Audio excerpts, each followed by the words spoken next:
Welcome back. खबरों की तफसीलात में सबसे पहले आपको बताएं कि शाह फैसल कॉलोनी के पेट्रोल पंप में आतिशबाजी का वाकया, तबाह होने वाली इमारत के मकीन रुल गए। 8 रोज गुजर जाने के बावजूद जला हुआ मलबा हटाया ना जा सका और ना ही बिजली और पानी बहाल हुआ। मकीन इंतजामिया से सख्त नाराज हैं। तफसीलात के लिए बात करेंगे कामरान मिन्हाज से, बताइएगा।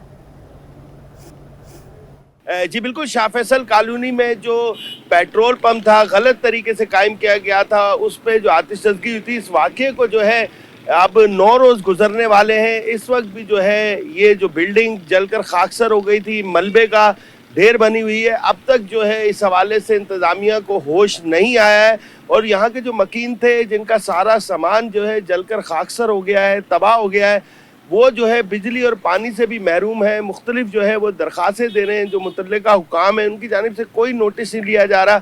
इस वक्त यहाँ के जो मकीन है मेरे साथ मौजूद हैं, इनसे पूछते हैं कि इस वक्त क्या सूरत हाल है। इंतजामिया ने बेहिसी दिखाई या कुछ किया? सर क्या हो रहा है आपके साथ? मुझे तो यही समझ में नहीं आ रहा कि कोई इंतजामिया नाम की चीज़ है भी या नहीं है, क्योंकि यहाँ पर पिछला 8 दिन हो चुके हैं, 9वां दिन है आज। बेसिक नेसेसिटी सिर्फ बिजली की लाइन के लिए जलीलो ख्वार हो चुके हैं। 3 से 4 दफ़ा के इलेक्ट्रिक के ऑफिस गए, उन्होंने पहले कहा जी फायर वाले परमिशन लिखेंगे, उसके बाद वो डीसी ऑफिस से वेट होगी, वो परमिशन आप हमें ला के दें और वो परमिशन लाने के बाद हम काम करना शुरू करेंगे। फायर वाले ये कहते हैं कि जी बिल्डिंग के जो जितने भी बिल हैं वो लेके आए, उसके बाद हम उसके ऊपर एनओसी देंगे, वो डीसी ऑफिस जाएगा। मुझे तो एक बात ये समझ में नहीं आती कि ये बिजली के बिल और जो बिल्डिंग जल चुकी है, जो लोग बर्बाद हो चुके हैं, वो पहले ये रिकॉर्ड ढूंढें कि उनके पेड बिल हैं क्या। सिस्टम नहीं है इनके पास कि ये मीटर नंबर डाल के ये पंच करके चेक कर लें। कोई आए मलबा हटाने या कुछ ऐसा? भाईजान मलबा आप पीछे देख सकते हैं, यानी कि मलबा ये शॉप के अंदर का तो छोड़ दें, सिर्फ अगर आपके कवरेज कर सकते हैं तो बाहर की तरफ कवरेज करके ये देख लें कि जो रोड पे मलबा पड़ा था वो भी आज पड़ा हुआ है।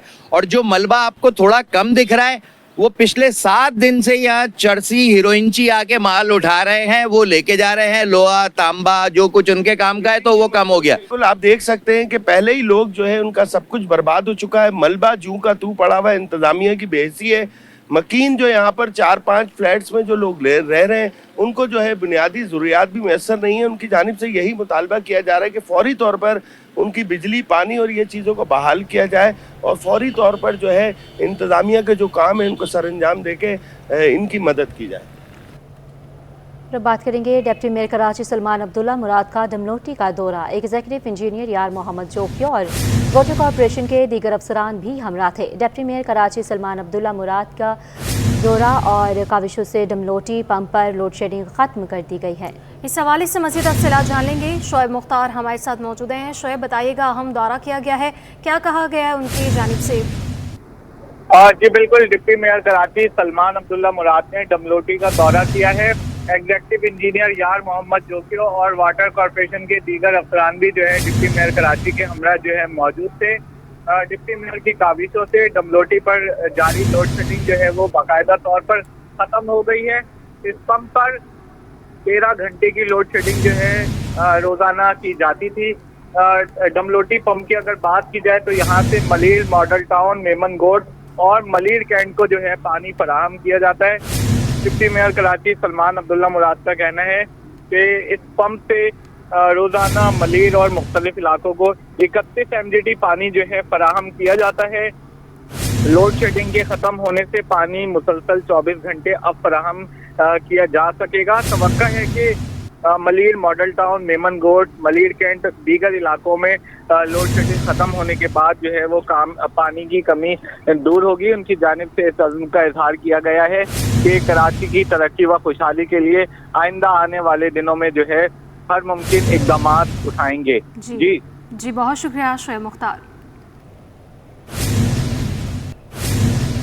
वज़ीर दाखिला सिंह ज़ियाउल हसन अंजार का असम्बली में इजहार ख्याल, कहा CEO के इलेक्ट्रिक आज पार्लिमानी कमेटी में पेश नहीं हुए तो हम तहरीक इल्तवा पेश करेंगे, इसके बावजूद भी नहीं आए तो वारंट गिरफ्तारी जारी होगी। अहम खबर अब तक पहुंचा रहे हैं वज़ीर दाखिला सिंह ज़ियाउल हसन अंजार का असम्बली में इजहार ख्याल किया गया। कहा कि CEO के इलेक्ट्रिक आज पार्लिमानी कमेटी में पेश नहीं हुए तो हम तहरीक इल्तवा पेश करेंगे। मज़ीद क्या कहते हैं जानते अपने नुमाइंदे आजिज़ जमाली से, बताइएगा आजिज़। जी देखिए, वजीर दाखिला सिंध ज़ियाउल हसन लंजार ने अब से थोड़ी देर कबल सिंध असेंबली के ऐवान में एक पॉइंट पर बात करते हुए कहा है कि मेंबरान ने यहाँ पे ये इतराज उठाया कि कल पार्लियामानी कमेटी में CEO के इलेक्ट्रिक मोनिस अलवी पेश नहीं हुए। तो उसके जवाब में मैं ये कहता हूँ कि आज दोबारा पार्लियामानी कमेटी का इजलास है जिसमें CEO के इलेक्ट्रिक पेश होंगे। अगर पेश नहीं होते तो उसके खिलाफ ऐवान में तहरीक इस्तकाक पेश की जाएगी। अगर उसके बावजूद भी के इलेक्ट्रिक के CEO अपने आप को इतना पावरफुल समझते हैं, असेंबली को अहमियत नहीं देते हैं, तो फिर उसके वारंट गिरफ्तारी जारी करेंगे और उसको गिरफ्तार करवाएंगे। अब देखना ये है कि 4 बजे सिंध असेंबली की उस 11 रुकनी पार्लियामानी कमेटी का इजलास है जो बिजली के बहरान और पावर कंपनियों के मसले पे बनाई गई थी। इस कमेटी में तमाम जमातों के अरकान जो है मौजूद हैं और फयाज बुट जो है इस कमेटी के सरबराह हैं। इस कमेटी ने कल के इलेक्ट्रिक के CEO को बुलाया था जो पेश नहीं हुआ था, आज से 4 बजे उसको बुलाया है। अब देखना ये है कि CEO के इलेक्ट्रिक मोनिस अलवी अगर इस इजलास में शरीक होते हैं तो ठीक है, वरना फिर वजीर दाखिला ने तो ये कह दिया कि वारंट जारी करेंगे। अच्छा, आजिज बताइएगा कि CEO के इलेक्ट्रिक क्यों पेश नहीं हो रहे? जी देखिए, यहाँ हालांकि एक अजीब सूरत हाल है कि शहर में बिजली का बहरान है, बिलों का मसला इतना गंभीर है और लोगों की शिकायत बड़े पैमाने पे। सिंध असेंबली ने इसी इजलास के दौरान चंद रोज कबल एक करारदाद मंजूर की थी। उसी करारदाद के बदौलत ये 11 रुकनी कमेटी बनी थी जिसमें तमाम जमातों के अरकान शरीक हैं और इसी कमेटी ने कल कमेटी का पहला इजलास था जिसमें सिर्फ के इलेक्टेड नहीं, के इलेक्टेड, एस्को और सेप्को तीनों पावर कंपनियों के सरबराहों को बुलाया था। उसमें एस्को और सेप्को के सरबराहान तो पहुंचे थे, उन्होंने अपने मसाइल भी बताए थे और बिजली के बहरान पे बात भी की थी, लेकिन के इलेक्ट्रिक का जो CEO है वो नहीं पहुंचा था। उसने एक नुमाइंदा भेज दिया था जिसको पार्लियामानी कमेटी ने तस्लीम करने से इनकार कर दिया और काला नोटिस दिया था। आज दोबारा उसको बुलाया है। अब वो क्यों नहीं आ रहा? जाहिर है कि वो अपने आप को इतना पावरफुल समझता है कि इलेक्ट्रिक का जो CEO है वो शायद हुकूमत को कुछ नहीं, असेंबली को कुछ नहीं समझता, इस वजह से वो नहीं आता। अब आज फिर 4 बजे तकरीबन आधे घंटे के बाद दोबारा ये इजलास शुरू होने वाला है पार्लियामानी कमेटी का। देखना ये है कि CEO के इलेक्ट्रिक यहाँ पे हाजिर होते हैं या नहीं होते। जी ठीक है, आजिज बताइएगा, वाजिबात की भी बात हो रही थी कि इलेक्ट्रिक का कहना है कि सिंध हुकूमत ने कुछ वाजिबात अदा करने हैं, इसके हवाले से भी अपडेट कीजिएगा। जी हाँ, वो एक केस है कि पब्लिक अकाउंट्स कमेटी में कल जो है वो पेश हुआ था। पब्लिक अकाउंट्स कमेटी के इजलास में कल CEO मोनिस अलवी पेश हुआ था जो 30 अरब रुपए के वाजिबात का इशू है। सिंध हुकूमत के एक्साइज ड्यूटी के मद में के इलेक्ट्रिक की जानिब पिछले 5 साल से के इलेक्ट्रिक में जो ड्यूटी की रकम बिलों पे वसूल तो करती है लेकिन वो रकम सिंध हुकूमत को अदा नहीं की, तो ये 30 अरब रुपए की रकम है।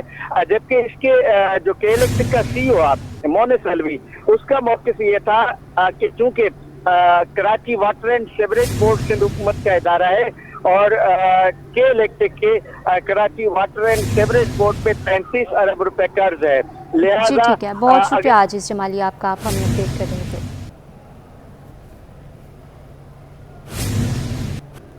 इलेक्ट्रॉनिक्स डीलर्स ने बिजनेसमैन ग्रुप की हिमायत का ऐलान कर दिया। सदर रिजवान इरफान कहते हैं कि हमारे 800 रजिस्टर्ड मेंबरान BMG को वोट देंगे। काविश मेमन से तफसीलात जानेंगे, आगाह कीजिएगा। बिल्कुल देखें शहर कायद की मुख्तलिफ ताजिर तंजीमों ने चैम्बर ऑफ कॉमर्स के इंतखाबात में बिजनेसमैन ग्रुप की हिमायत का ऐलान कर दिया है। इसी सिलसिले में आज कराची प्रेस क्लब में प्रेस कॉन्फ्रेंस भी रखी गई थी जिसमें शहर भर की ताजिर तंजीमों के रहनुमाओं ने शिरकत की थी। मेरे साथ इस वक्त बात करने के लिए मौजूद है इलेक्ट्रॉनिक डीलर के सदर रिजवान इरफान। रिजवान साहब, बताइएगा क्या वजह है मुसलसल 25 साल से BMG ग्रुप जीतता हुआ रहा है, एक बार फिर आप लोगों ने हिमायत कर दी? देखें, ये तमाम छोटे ताजिर और बड़े ताजिर ये सिलसिला ख़त्म होना चाहिए। ताजिर होता है, हम ताजिर हैं जो सनतकार हैं, आपस में मिल के जो मसाइल हल होते हैं और अल्लाह का शुक्र है उन्होंने मसाइल हल करने की कोशिश भी और किए भी हैं। वजह ये जो काम करेगा वही रहेगा और वही चलेगा। हमारा मकसद ये है कि लोगों के मसाइल हल हो, कराची के लोगों के मसाइल हल हों। अब वो कराची के लिए आवाज़ उठा भी रहे हैं और कराची के मसाइल भी हल कर रहे हैं। इंशाअल्लाह दोनों मिल के जो है कराची की खिदमत करेंगे और कराची के लोगों के मसाइल, जायज़ मसाइल हल करेंगे। जहाँ तक कि आपकी बात की BMG सराज कासिम तेली साहब का ग्रुप था, वो उनकी बड़ी खिदमात हैं और कोशिश यही है, हमारी दुआ यही है कि जो उनकी खिदमात हैं उसी का सिलसिला आगे चलता रहे। इलेक्शन है, इलेक्शन में जो भी जीतता है, लेकिन हमें यकीन है और इंशाल्लाह जो है भरपूर तरीके से जो है BMG जीतेगी। देखिए, लोगों का काम बताते हैं, लोगों की खिदमत बताती है। लोग जो काम करते हैं, बहुत से लोग एक दूसरे की टांगे खींचते हैं, एक दूसरे को काम नहीं करने देते, ये चीज़ें गलत हैं। आप ये देखेंगे जो काम कर रहा है, आपके इख्तलाफ हो सकते हैं, आपके ज़ाती इख्तलाफ हो सकते हैं और कोई इख्तलाफ हो सकते हैं, लेकिन ये नहीं है कि भाई जो काम कर रहा है उसकी आप टांग खींचें या उसके खिलाफ खड़े हों, ऐसा नहीं होना चाहिए। इलेक्शन हो, बिल्कुल इलेक्शन होने चाहिए, उन्होंने भी इजाज़त दी, आप भी इलेक्शन करें, जो भी होगा दूध का दूध पानी का पानी हो जाएगा। इरफान मौजूद थे, उनका कहना है कि इलेक्ट्रॉनिक डीलर्स के ताजर चैम्बर ऑफ कॉमर्स के इंतखाबात में BMG ग्रुप को वोट देंगे। जी, जुराम की दुनिया से खबर देंगे आपको। शारा फैसल थाने की हदूद में शहरी की फायरिंग से मुलजिम की हलाकत। 4 मुलजिमान ने शहरी से गाड़ी छीनने की कोशिश की। शहरी की फायरिंग से 1 मुलजिम मारा गया जबकि 3 फरार हो गए हैं। CCTV फुटेज सिटी 21 ने हासिल कर ली है। मुलजिमान को फरार होते हुए देखा जा सकता है। जी हाँ, मुलजिमान को फरार होते हुए भी देखा जा सकता है। CCTV फुटेज भी सिटी 21 ने हासिल कर ली है और इसी में तफसीलात जानेंगे। अनुषा जाफरी हमारे साथ मौजूद है। अनुषा, बताइएगा।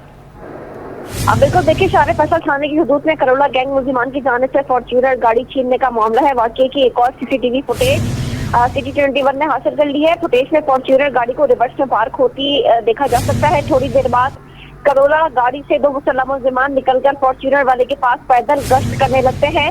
दोनों शलवार कमीज में जेब मलबूस है। कुछ मिनट बाद एक मुसल्लह मुलजिम जो कि लाइट ब्लू शलवार कमीज पहना हुआ जो है वो साइड से फॉर्च्यूनर वाले के पास आके असलहा दिखाता है। गाड़ी में मौजूद शख्स फौरी तौर पर अपना असलहा निकालकर मुलजिम पर फायर कर देता है और जो मुलजिम होता है वो फौरी जो वहीं पर गिर जाता है, हलाक हो जाता है। मुलजिम मौके पर हालात जैसे ही होता है, पैदल गश्त करने वाले जो 2 मुलजिमान होते हैं जिन्होंने सफेद शलवार कमीज पहन रखी थी, उन्होंने जो है वो शहरी की जानिब से आवाज सुनते ही फायर की। जो वो अपनी करोला गाड़ी की तरफ वो फरार हुए हैं और फरार मुलजिमान भी जो है वो फायरिंग करते हुए फरार हुए। एक CCTV फुटेज हमने 12 बजे नशर की थी जिसके अंदर देखा जा सकता है कि 2 मुसल्लह मुलजिमान शलवार कमीज पहने फायरिंग करते हुए फरार हो रहे हैं। उससे पहले क्या थे, ये फुटेज में वाज़ेह तौर पर नजर आ रहा है कि करोला गैंग में 4 थे। ये एक ड्राइवर था, उनका 2 उतर के गश्त कर रहे थे। एक साइड से आकर खादी प्लॉट से उससे गाड़ी छीन के उसको हेड्सअप करवाता है और ये मुलजिमान की तादाद 4 थी टोटल। 1 हलाक हुआ है, 3 करोला में बैठकर फरार होने में कामयाब हुए। पुलिस की जानिब से फरार होने वाली करोला गाड़ी और तीनों जो मुलजिमान है उनकी तलाश के लिए छापे शुरू कर दिए गए हैं। अब पुलिस का कहना है कि जल्द इनको भी गिरफ्तार जो है वो कर लिया जाएगा। जी, जल्द गिरफ्तार कर लिया जाएगा। बहुत शुक्रिया अनुषा जाफरी। सिंध हाई कोर्ट में सिंध लोकल गवर्नमेंट तरमीमी एक्ट के खिलाफ दरख्वास्त की समाअत हुई। डिप्टी मेयर ने वकील ने मौक़िफ़ इख्तियार किया कि तरमीम के जरिए सिंध लोकल गवर्नमेंट एक्ट के सेक्शन 18 में तरमीम की गई है। अदालत ने मज़ीद समाअत 2 अक्टूबर तक मुलतवी कर दी। तफसीलात क्या जानते हैं मुमताज़ जमाली से। आज सिंध हाई कोर्ट कराची में चीफ जस्टिस की सरबराही में 2 रुकनी बेंच ने मेयर और डिप्टी मेयर के इंतखाबात से मुतल्लिक जो तरमीम की गई थी उसके ख़िलाफ़ दायर दरख्वास्त पर समाअत हुई है, जिसमें डिप्टी मेयर के वकील ने अदालत को बताया कि तरमीम के ज़रिए सिंध लोकल गवर्नमेंट एक्ट की जो सेक्शन 18 है उसमें तरमीम की गई है, जिस पर अदालत ने ये रिमार्क्स दिए कि क्या मेयर को मुंतखब करने वाले ख़ुद मेयर थे, जिस पर जो एडवोकेट जनरल थे उन्होंने ये मौक़िफ़ अदालत किया कि सिंध असम्बली से जो है वो तरमीम की गई है और सिंध असम्बली में तमाम जो हैं लोग इंतखाबात में मुंतखब होकर ही जो हैं वो आते हैं। एडवोकेट जनरल का ये भी जिसमें चीफ जस्टिस ने उनसे ये इस्तफसार किया कि तरमीम तो होगी है, अब ये बताएं कि इसमें क्या ख़राबी है, जिस पर दरख्वास्त गुजार के वकील ने अदालत में ये मौक़िफ़ अख्तियार किया कि तरमीम में जो है बदयानती की गई है और जो है बल्दियाती एक्ट में तरमीम जो है बदनीति की बुनियाद पर की गई है, जिस पे उनका ये भी कहना था कि मेयर को मुंतखब होने के बाद 6 माह में इलेक्शन में कामयाब होना है, जिस पर चीफ जस्टिस ने रिमार्क्स दिए कि अगर सूबाई और वफाकी हुकूमतों में भी काबीना में भी ऐसा होता है कि एक शख्स को मिनिस्टर बनाया जाता है, काबीना में शामिल किया जाता है और उसको जो है बाद में 6 माह के अंदर इलेक्शन लड़ना होते हैं, लिहाजा अदालत ने इस दरख्वास्त की जो मज़ीद समाअत है वो 2 अक्टूबर तक मुलतवी कर दी है। Welcome back. अब बात करेंगे शहर में चिकनगुनिया के केसेस में एक बार फिर इजाफा होने लगा है। मुख्तलिफ अस्पतालों में रोज़ाना दर्जनों केसेस रिपोर्ट होने लगे। डॉक्टर्स इस हवाले से क्या कहते हैं, जानते हैं इब्राहिम रिंद की रिपोर्ट। कराची में बारिशों के बाद गंदगी और मच्छरों की बहुतात, चिकनगुनिया के केसेस बढ़ने लगे। महकमा सेहत सिंध के मुताबिक गुज़श्ता 5 माह में 140 अफराद में चिकनगुनिया की तस्दीक हुई। बारिशों के बाद इसमें इजाफे का खदशा पैदा हो जाता है। सर्विसेज अस्पताल की डॉक्टर सलमा खातून कहती हैं कि इसकी अलामात में हड्डियों और जिस्म में शदीद दर्द शामिल है। जैसे कि मरीज शदीद जोड़ों के दर्द के साथ आते हैं, हाई ग्रेड फीवर के साथ आते हैं और मरीज जब आते हैं तो काफ़ी टॉक्सिक होते हैं। ये तकरीबन हफ्ता 10 दिन तो इस तरह की इलनेस चलती है। उसके बाद मरीजों के joint pain, persistent joint pain रहता है जो तकरीबन महीना 2 महीने, कुछ लोगों को तो इससे भी ज़्यादा चलता है। डॉक्टर सलमा खातून ने बताया कि चिकनगुनिया के केसेस बारिशों के बाद बढ़ जाते हैं, जिसकी बड़ी वजह गंदगी और मच्छर होते हैं। ये एक वायरस होता है जिसको चिकनगुनिया वायरस कहते हैं। ये मच्छरों के ज़रिए ही फैलता है, मच्छर ही फैलाता है और ये उन इलाकों में ज़्यादा होते हैं जहाँ मच्छर ज़्यादा पाए जाते हैं, कचरा हो, गंदगी हो, जहाँ मच्छर ज़्यादा हो, ह्यूमिडिटी ज़्यादा हो। और ये सीज़न भी तकरीबन उन्हीं में ज़्यादा होते हैं जिस सीज़न में मच्छर ज़्यादा होते हैं। तिबी माहिरीन का कहना है कि हर उम्र के अफराद चिकनगुनिया का शिकार होते हैं, लेकिन ज़्यादातर बड़ी उम्र के केसेस सामने आ रहे हैं। कैमरामैन इमरान एके के साथ इब्राहिम रिंद, सिटी 21। दूसरी जानिब साफ पानी और खुराक इस्तेमाल न करने के बायस गुर्दों के अमराज में इजाफा होने लगा। माहिर अमराज गुर्दा डॉक्टर नेहा नयाज कहती हैं कि गुर्दों को मुख्तलिफ बीमारियों से बचाने के लिए अभी से एहतियात ज़रूरी है। मज़ीद तफसीलात जानते हैं इब्राहिम रिंद से, बताइएगा।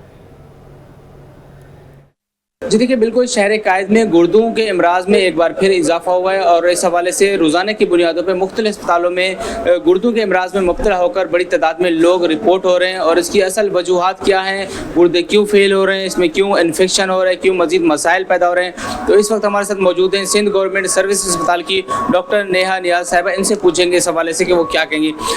मैडम, बहुत शुक्रिया अपने टाइम दे। ये बताएं कि क्या वजूहात हैं, क्यों केसेस में इजाफा हो रहा है, गुर्दों के अमराज में इजाफा क्यों हो रहा है? पाकिस्तान में जो है सबसे ज़्यादा जो गुर्दों के अमराज देखे जा रहे हैं वो सबसे पहले हमारे पास शुगर का मसला है। जो लोग जो है डायबिटीज़ का शिकार हैं और जो है शुगर उनकी कंट्रोल नहीं होती, उस वजह से गुर्दे फेल होने के ज़्यादा चांसेस होते हैं। दूसरी बात ये है कि ब्लड प्रेशर, लोगों के यहाँ पे ब्लड प्रेशर कंट्रोल नहीं होते। तीसरी चीज़ ये होती है मुख्तलिफ़ किस्म के गुर्दों के अमराज होते हैं जिस तरह नेफ्रोटिक और नेफ्राइटिक सिंड्रोम।